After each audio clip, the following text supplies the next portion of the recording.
The real part of the league that could give us real focus and direction is celebrating the players that make this game happen, and realize that, and come to the understanding that you have no game without these guys, and you have no level of this game without our guys, and they deserve to be seen for that.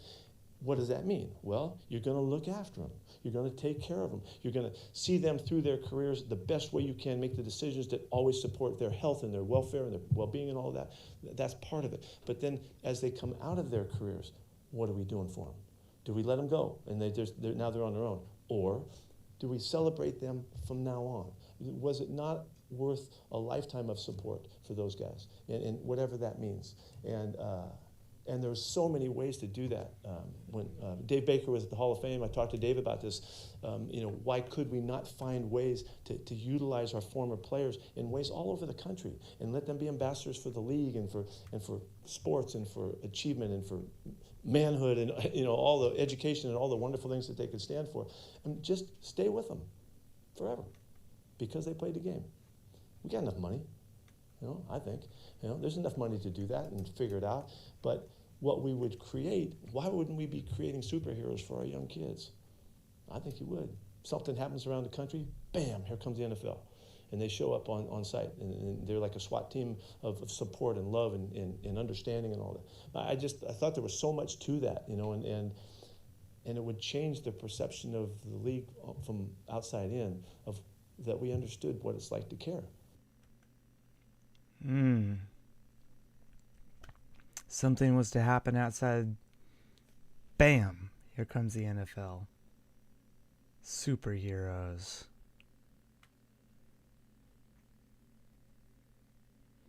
Pete Carroll was a bit of a superhero himself. He still is. We're all in mourning, kind of like he passed away. People are crying and shit. It's like Kennedy got shot. Oh my God. Anyways, before we really get started, thank you so much for being here. Please like and subscribe to First Kick Seahawks. I would really appreciate it. It would really help out the channel. We continue to grow, and we've been growing steadily. I'm trying to hit 150 subscribers by the time it's my birthday, which is in the middle of February. So let's get me there by Valentine's Day. How about that? I would love that. Big hearts, if that was to happen. And big hearts to Pete Carroll, who has meant a lot to a lot of people. And let's first think about it. He's been a coach for the Seahawks for 14 years? It's a long-ass fucking time. That is a long-ass fucking time. Hell, some of our players are 24 years old. So these players that were like 10 grew up watching, because they're in Pee Wee football, and they're in high school football, and they're in junior high football, and they're in high, they're looking up at Pete Carroll and the Legion of Boom, like Devin Witherspoon.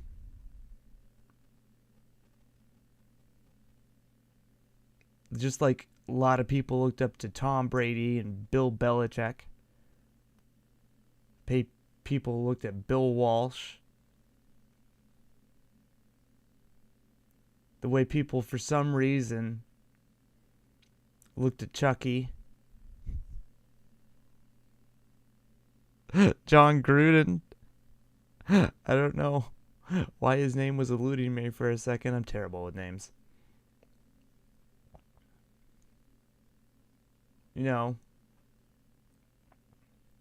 Superhero.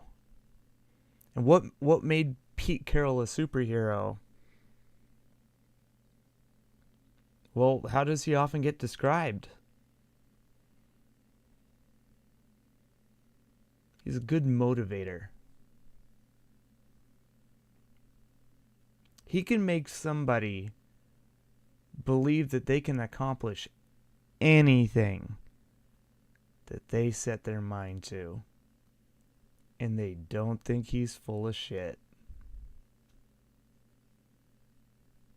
There's a lot of people from the outside, and I see it all the time whenever I talk to somebody in other fan bases.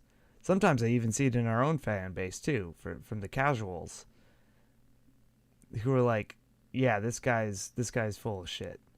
Pete Carroll is, he's the ultimate player. He's the ultimate salesman. And I'm like, and then they point to USC, and they hate him because of what happened at USC, and they just literally cannot stand the man. But then if you look at the way that players respond to him, the way that the community has kind of responded to him, the way that he reacts to the community, no way. He's a teacher, less so than a football coach. And, like, there are coaches, I'm going to coach you up.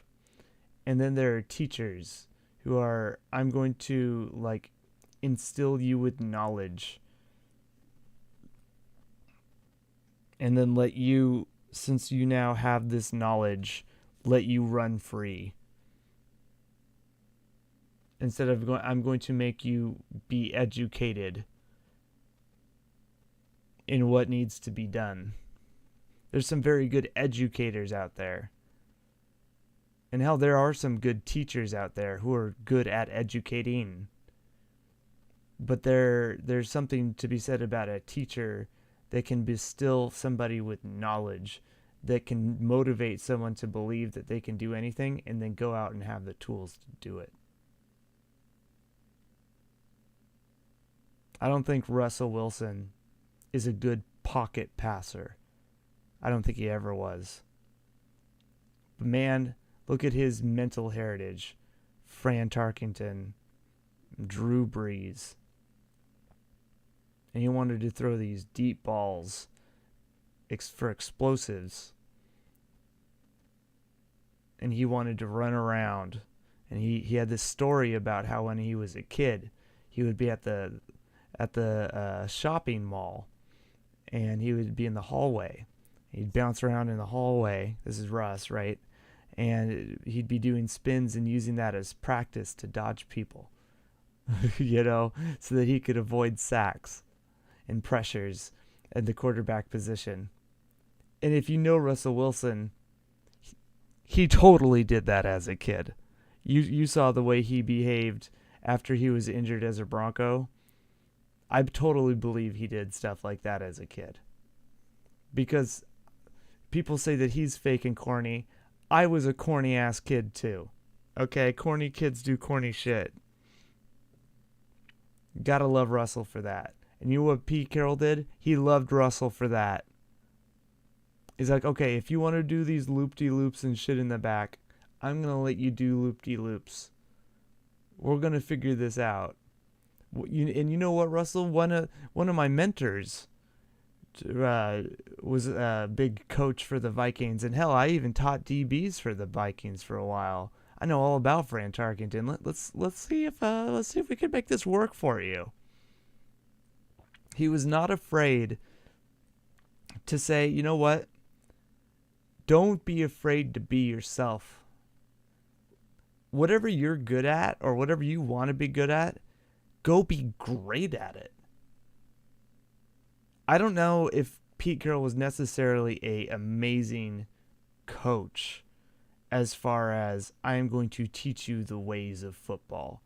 If Pete Carroll and Bill Belichick lined up and I had the option between this coach is going to teach you the fundamentals of how to play the sport, and then this coach is going to teach you the fundamentals of how to play the sport, probably going with Bill Belichick because of the specificities and Pete Carroll might be better than Bill at corners and stuff like that, right? But as far as the entire way of football, Bill's going to have him beat, I think, as far as getting my foot angles right, and as far as like the offensive line and the defensive line and linebackers and everything.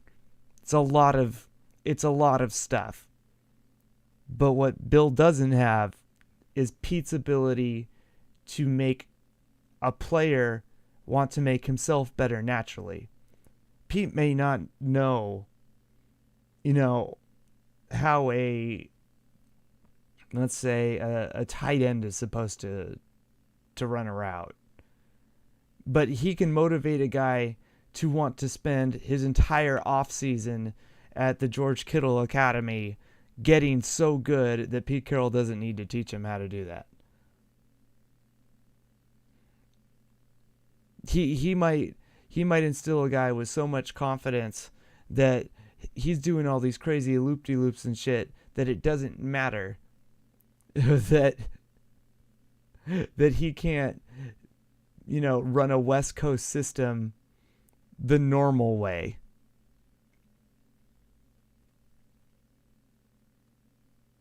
He's a hell of a leader. I was about to say he's a hell of a coach, and I corrected myself because he is a hell of a coach, but he's a hell of a leader, and that's why this is so hard. Moving on from Pete Carroll, because it really has absolutely nothing to do with. I mean, sure. We've been having X's and O's problems for a few years now. And to be honest, offensively, since Pete Carroll's been here, I never liked his X's and O's offensively. Period. End of story. I'll get into that another time if you would like. Let me know in the comments. I've never liked his offense. Defense, I understand it. And I do understand why it works with his offense. Okay? But X's and O's, I don't think that's the problem. I think it's a identification of coaching underneath Pete, and it's a matter of communication.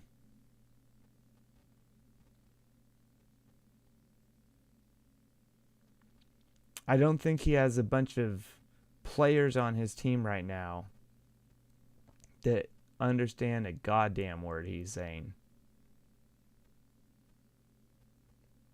They don't understand a thing he's saying. Even Geno Smith. I said earlier this season, and I'm not trying to get down on Geno Smith. I'm just pointing this out because it's the most obvious one.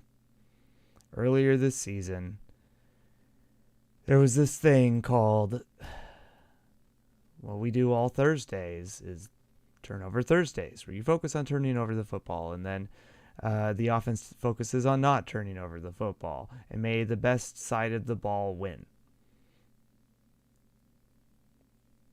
Except this past year, and maybe he was doing it last year too, but especially this past year, Geno Smith was calling it Touchdown Thursdays. It's a psychological thing. And that's Pete Carroll's whole thing is, I want you to mentally be ready for this. Do you win in the first quarter? Do you win in the second quarter? Do you win in the third quarter? Do you win in the fourth? It's so you never give up.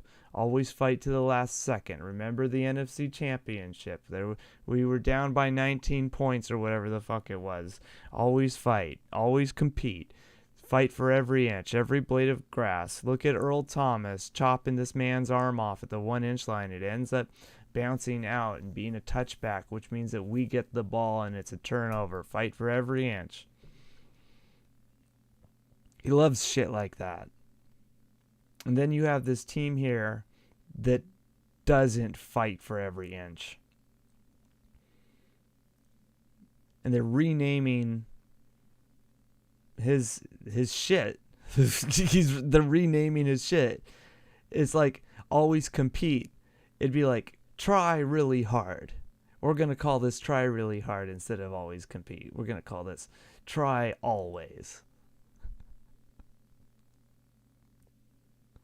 You know, if anyone's going to change the message, it should be him. Or if they have a message inside that they're turning around, he needs to embrace it. But none of that happened. They didn't group around anything, and then he didn't have a new message for them, and if he did, they didn't surround it at all. There was nothing. And then the coaches underneath him is the same way. And I've talked about this all year, and I've looked at this for years to just kind of see. But I don't think he is able to identify coaching talent, which is why the offense has always struggled, is his inability to identify coaching talent. And we really lucked out with Dan Quinn and being able to have Pete Carroll in the defensive backfield, and then with Chris Richard behind him, who he had coached up, and then having Ken Norton Jr. in the linebacking core coaching, and then having Dan Quinn in the the defensive line field, and then Tom Cable as the assistant head coach just running the offense with Bevel underneath him, and then Lynch and Doug Baldwin and the rest pulling shit out of their asses because the greatest defense of this common era, and maybe since like the 50s Browns, kept them in games. If it wasn't for that defense, Russell probably wouldn't have kept his job, to be honest with you. But the entire everything enabled everyone to just go out there and play ball. And, having coaches underneath that can help you make that work, super useful. Dan Quinn goes to the Falcons. And people are talking about maybe we should bring in Dan Quinn as the replacement for Pete Carroll. And at first it makes a lot of sense because he's good at identifying defensive line talent. And, even Pete Carroll, Patriots to the Jets to USC, comes back a brand new man, right? Great coach. Allegedly. He's a great coach. Just kidding. But Dan Quinn, his defense didn't get them to the Super Bowl. It was Kyle Shanahan's offense. Dan Quinn got like Desmond Trufant at corner, whose career kind of fizzled out towards the end. And then he got McKinley as a pass rusher, whose career also kind of fizzled out. He was supposed to be a really good pass rusher, and Dan Quinn's supposedly a good pass rushing eye talent, but, not everything's a hit. And so that whole defense and everything just kind of never really worked out. But that Falcons run was primarily Matt Ryan, not Freeman, Foreman. The running backs, they had running backs galore. They had like a split back set for Matt Ryan and then Julio Jones, right? So it was just Kyle Shanahan's offense going off, and Dan Quinn managing everything from up top. Loses the job, eventually takes over Chris Richard's position in Dallas, and now he's up there for a position. So I don't know if he's necessarily the best choice when you really look at his record. But maybe he's learned a whole bunch, right? Who knows? But back to Pete Carroll, I think his biggest thing is he's so busy on growing people that he's not really interested in bringing in people that are already sharp and ready to go.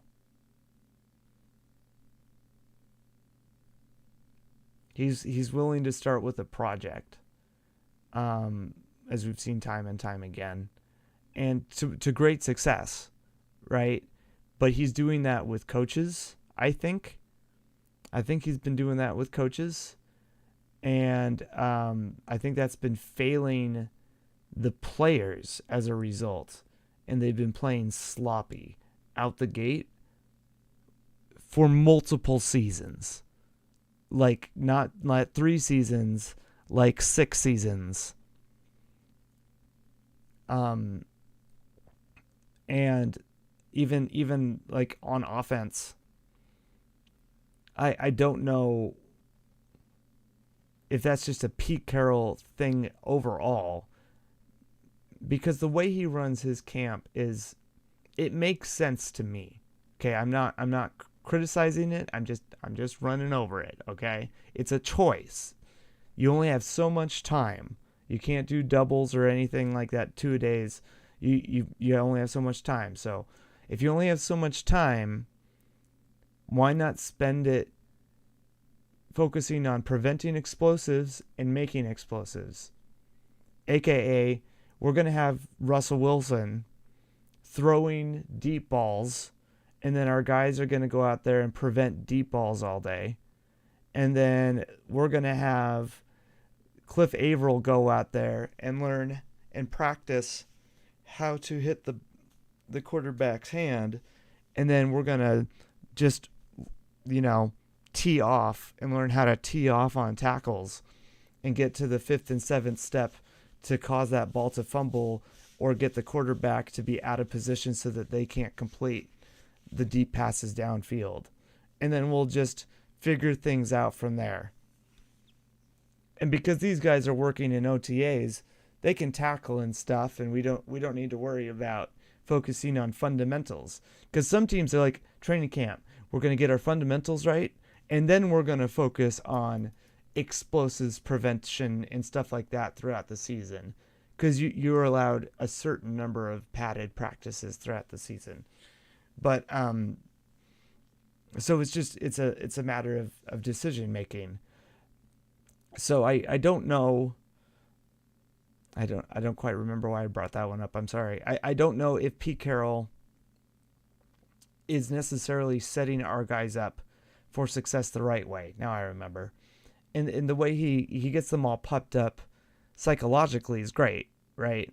But the way that he sets up practices, I've been for quite a while now, been wondering if he's going about it the wrong way, if he's going about it backwards, right? Basically, if he's going about it backwards, if you just should have players that can already prevent explosives and then focus the entire training camp on fundamentals, i.e., if when you look at the offensive line, we would get these guys that could run block but could pass block for shit. And what would happen is that we would get destroyed pass blocking, so it didn't matter how good we were run blocking, because inevitably they would just, okay, we're just going to stop your run, because we know that when you get in a pass blocking situation, we're going to eat up your quarterback. Until we decided to get guys like Cross and company, and I think Lewis, I'm not sure if Lewis, but they're guys that can naturally pass block first, and then you teach them how to run block. Because if they have the footwork to naturally pass block and they're ready to go, then at least you don't have to worry about that part, and you can get the other part of your offense, working. It's just a matter of, thinking. Yeah, this Tom Cable really liked guys who had good hands, and he didn't care about the feet, and their footwork were crap, so they'd get toppled all over and they'd get beat all the time. And then once we switched to Solari, the offensive line coach that came after Tom Cable, we switched to guys who were much better with their footwork. So they had amazing footwork, but they didn't necessarily have the best hands. So you had to coach them up and get good hands. But it's a lot easier, I think we can all agree, to learn how to do things with our hands than to learn how to do things with our feet. So if you just have natural footwork, then you're good to go. So if you're just naturally better at getting the fundamentals of tackling right, then that's fine, right? But that's something that can be coached up. People can be taught how to tackle and do pursuit angles. It's really hard to teach people how to be good at explosives. That's like sometimes people are just special at that shit. So, maybe invest a ton of time in getting the fundamentals right so that you don't make it easy for teams and they have to rely on explosives. And then you have players naturally through drafting and through knowledge, right? Because then you coach them up to be able to prevent explosives throughout the season. And then the following year, they're ready to go, right? Because now they have the knowledge to then, because you're Pete Carroll, right? You instill them with the ability to train themselves, go teach themselves to prevent explosives, and they hang out with themselves. And now you have Richard Sherman. I don't know. I'm of course now just talking about hypotheticals of the past. Pete Carroll, it's gonna be a lot of processing, I think, for me with Pete Carroll, because his philosophy is sound. I think there's just a lot of missed opportunities.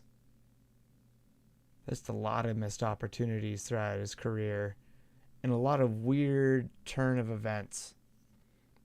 But I mean, like, that's the NFL, right? And I'm not saying, like, he didn't make bad decisions along the way, or,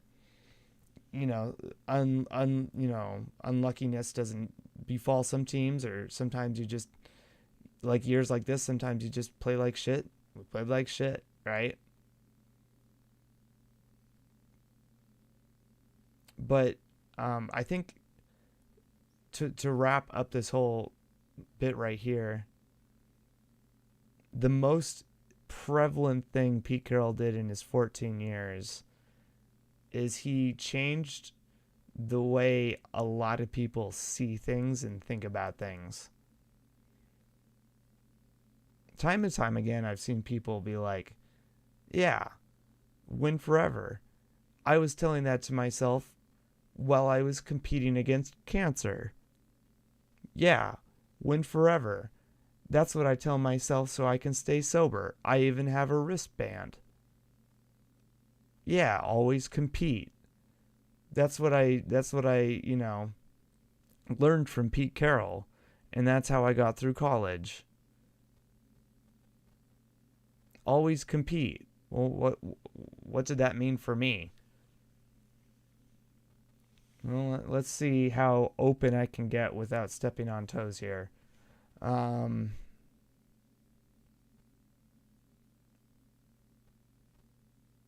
I lost my terror. That's what always compete did to me. I lost my terror, and then, after I transitioned, I lost my fear.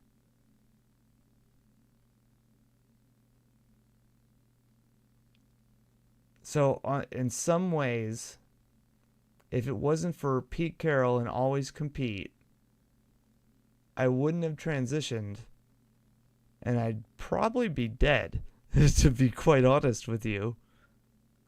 And here's why.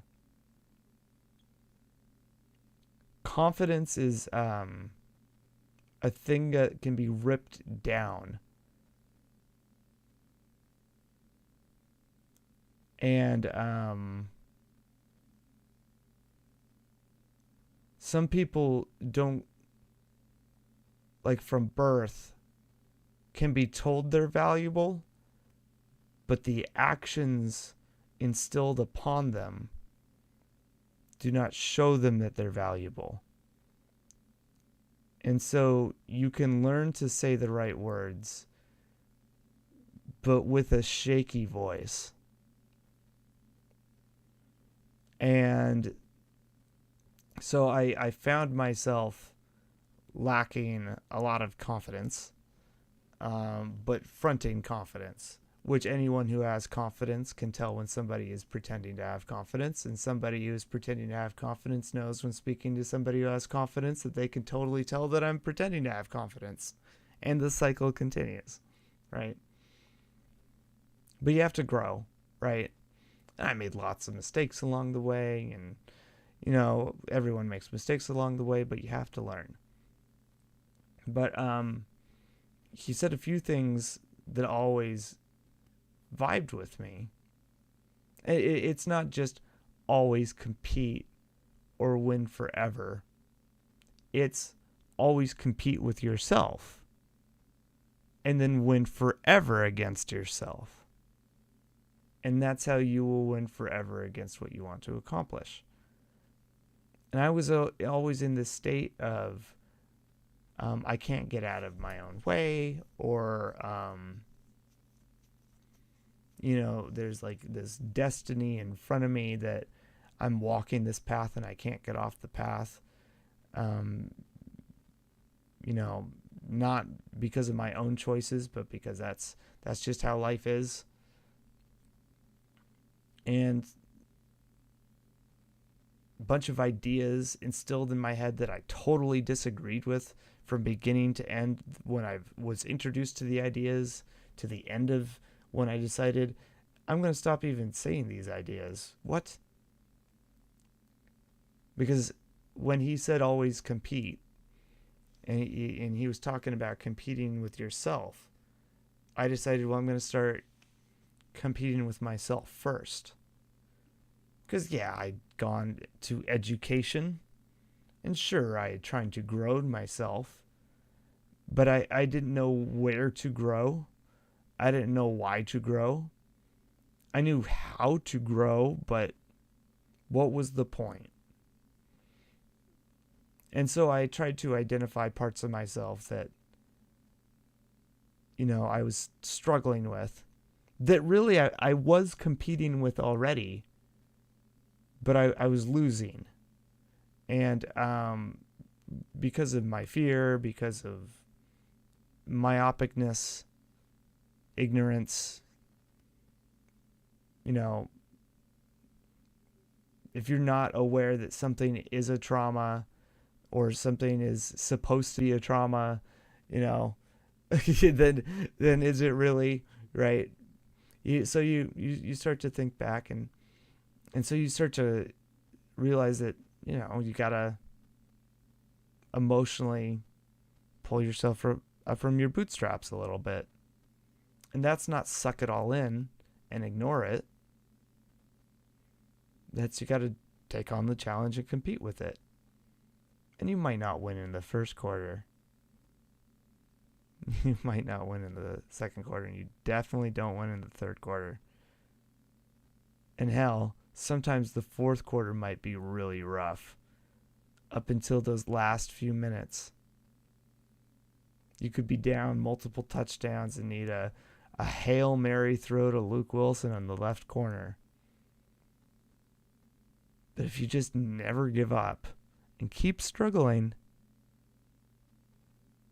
you might actually win forever.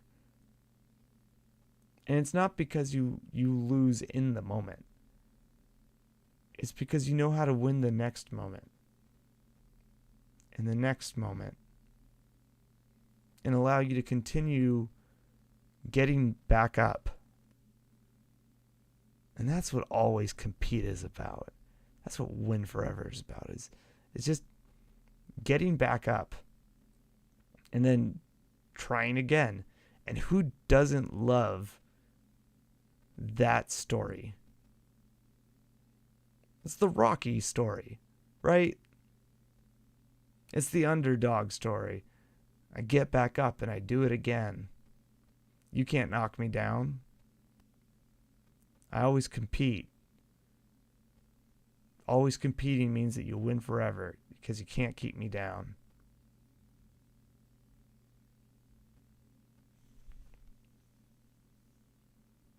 And when you have somebody that believes that, you can do just about anything. You might even do something that you want to do. What? You might do something you want to do? You know what I mean. What was that thing that just flashed in your mind? I really want to learn how to cook, but I'm not good at it. I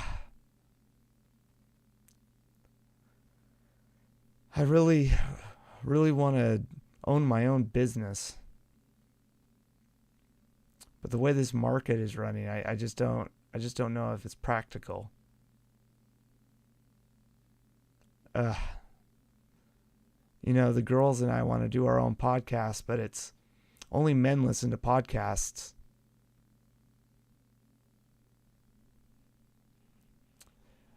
The kids are really into TikTok, but I'm too old for that.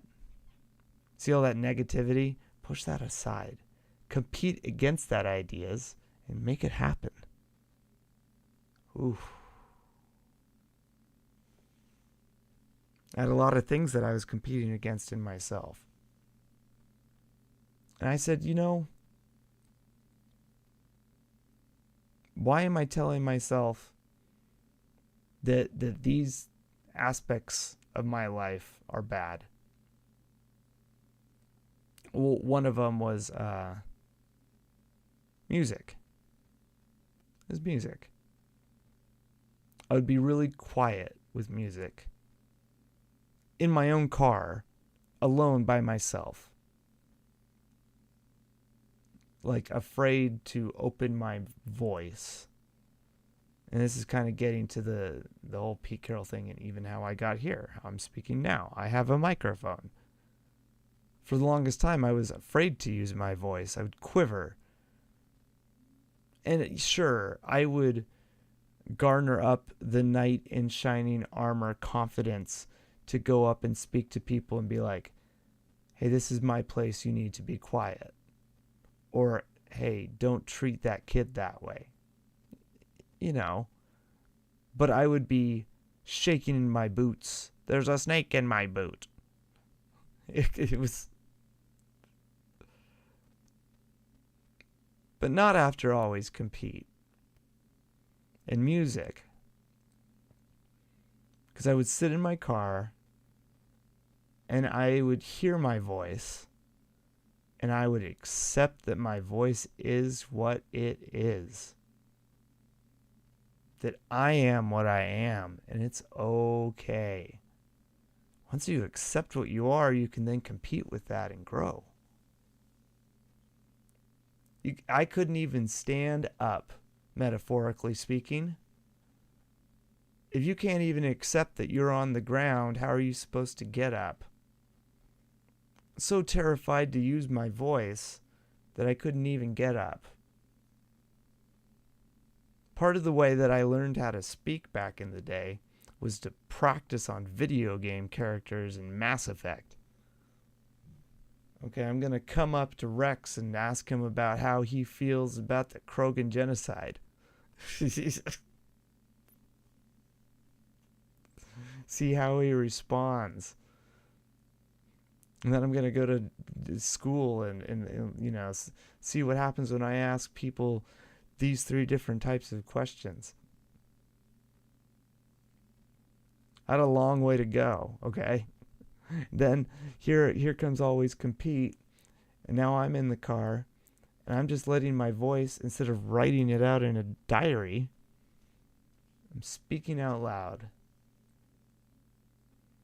And I'm speaking affirmations, which is critical.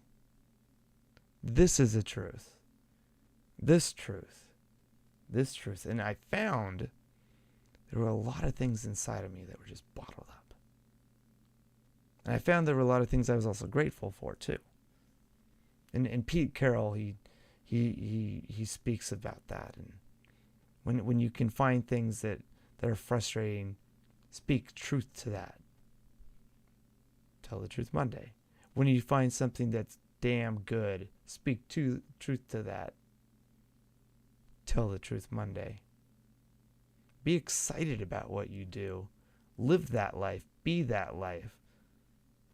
Always compete in that life. If you're not always competing, then what are you doing? So, music, I do it all the time. I wasn't any good at singing. I wasn't any good at poetry. I wasn't any good at keeping a beat. It took me years to even figure out how to learn how to keep a beat because I couldn't hear it, right? It was that bad. Now I'm fine. Fine. Not good. Just, I'm fine. But it's an everyday thing. You have to be what you are. You have to affirm what you are. Pete Carroll says, I am a head coach. Russell Wilson says, I am a quarterback. And he also says, I am a father and a husband and a child of God. He has a long list. Bobby Wagner says, I am a Hall of Fame linebacker. Richard Sherman says, I am the greatest cornerback to ever play the game. You know, see what I'm getting at. They use affirmations to speak themselves into reality. True or not, right? That this is how they speak of themselves. And I've described this before, and I'll say it again. There's a difference between being something and wearing something. There are some football players who are only football players when they wear the uniform. When they take off the uniform after practice, they go back to being Nancy Drew.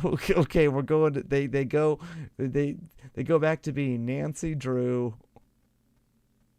playing Call of Duty at home or cooking on the grill and, you know, watching Vikings. I don't know. I don't know why I chose Nancy Drew. And then there's some players that when they take it off, they're still a football player. The uniform was just armor for them. They take off and they're still thinking about the game. They're still breaking down tape in their brain. They're still thinking about gaining fame. These two players are not the same. In fact, you can even tell when OTAs come around or optional activities come around. The ones who are football players are like, yes, oh, finally, organized team activities. This is my opportunity to get there and practice and communicate and make the team better and make myself better, and we're going to be really good this year. And the guys who just don't really care about the game, they want to play as little football as possible, they don't show up. Unless, you know, there's an injury or something and they're trying to take care of the injury, right? I'm not being a dick, right? I can be a dick, but I'm not going to.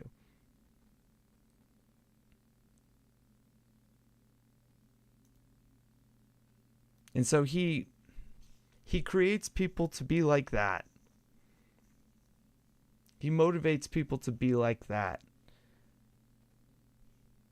He'll have somebody who's got cancer, and I keep mentioning that because I've seen stories like that.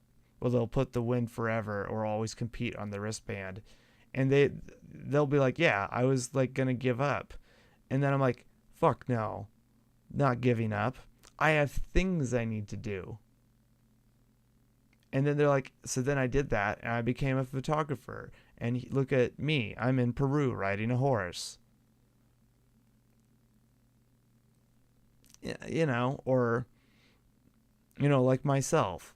I had some points where my health was so poor I didn't think I was really going to be here. And now I can do music and I'm constantly growing, and my throat for the first time in 15 years feels better, and I'm at peace mentally, and I'm doing pretty well. And a lot of things that I'd put off for so long are starting to come to fruition. And so you gotta, at least I gotta love Pete Carroll, right? For what he's gifted to the city in the state of Washington, and to just the fans, because he he says, yeah, these players, we're going to make superheroes. Dude, you're the superhero. Pete Carroll is the superhero. And we're going to miss you, like, a lot.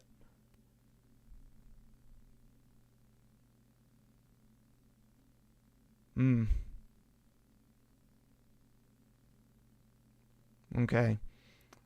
Actually, I feel like that's the best place to stop it. Thank you all so much for being here. Please like and subscribe to First Kick Seahawks. And I will see you all around. Be well, okay?